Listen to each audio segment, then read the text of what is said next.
Alright guys, if you're watching this video, you probably want to know what went down at WWDC this year. Today, three major software revisions were demonstrated regarding OS X, iOS, and the new Apple iCloud service. First on the list is OS X Lion, which is getting over 250 new features and will be shipping this July. I will just be going over the most important features that will affect our everyday user experience. First up is multi-touch gestures. These are implemented throughout the whole operating system and really get a boost in Lion. Next is mission control, which is like Expose and Spaces combined and gives you a view of everything running on your system just by swiping 3 fingers upwards. Another important feature is versions, which saves a version of your document each time you make a change so you can easily go back and not lose a thing.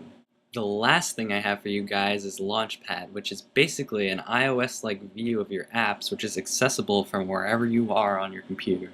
Also demoed today was iOS 5, which is stated to be a major revision including over 200 new features and looks like the biggest and best iOS update ever.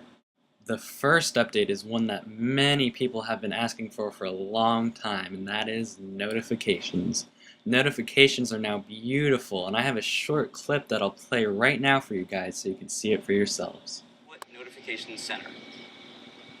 Notification Center is a single place which combines together all of your notifications.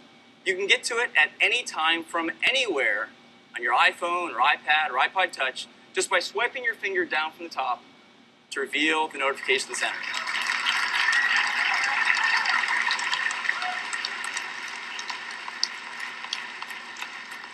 So we think it is beautiful. It has your missed calls and voicemails, text messages, mail messages, scoring alerts, Facebook updates, any push notifications that come from the App Store all end up right here in Notification Center. And we've even added stocks and weather right up top. Now we didn't stop there. Notifications are no longer interrupting.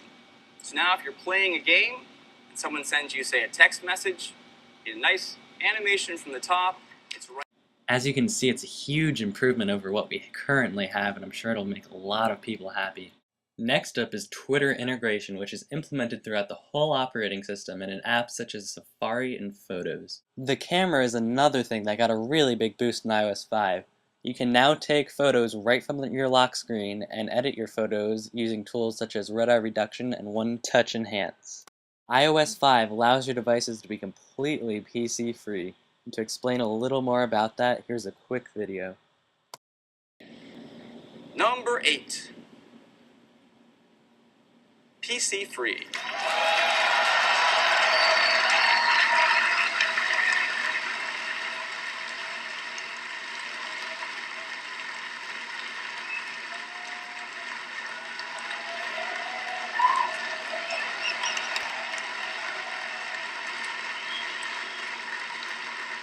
So we've built these incredible devices, the iPhone and the iPad, and people get them home, they open up their box, and they see this.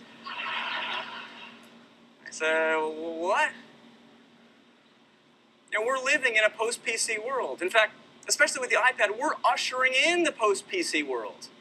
We have a lot of customers coming to us and saying, I want to buy an iPad as my only device. I don't own a computer.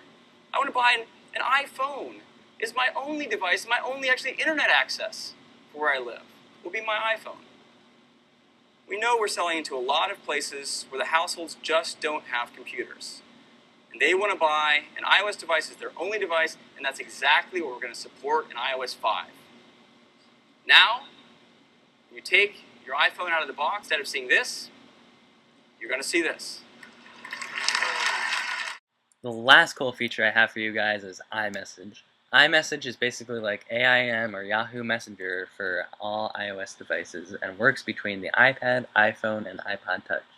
The third major announcement at WWDC 2011 is Apple's iCloud. iCloud allows your whole ecosystem to remain in sync.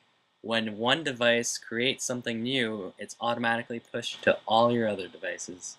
iCloud Backup is a new app that allows all your information on a device to be backed up to the cloud.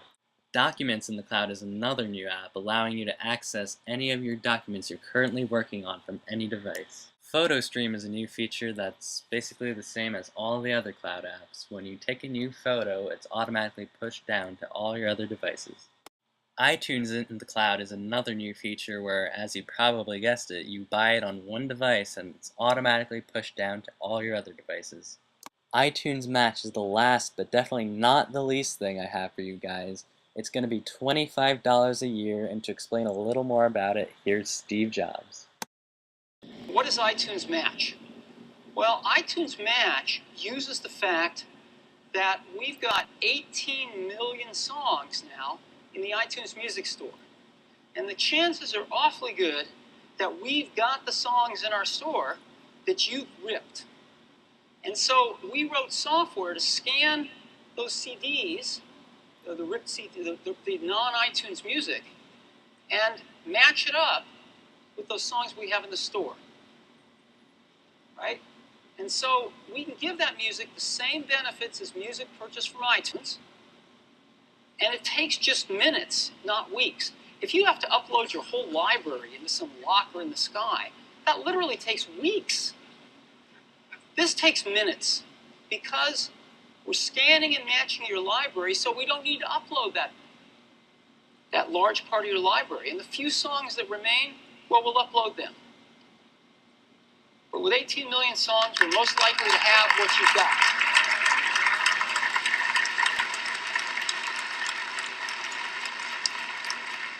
In addition, iTunes Match will upgrade those songs that match to 256 kilobits AAC. So as you can see, it was a pretty big WWDC even without a new iPhone. Thanks for watching, guys, and I'll have new videos on shortly.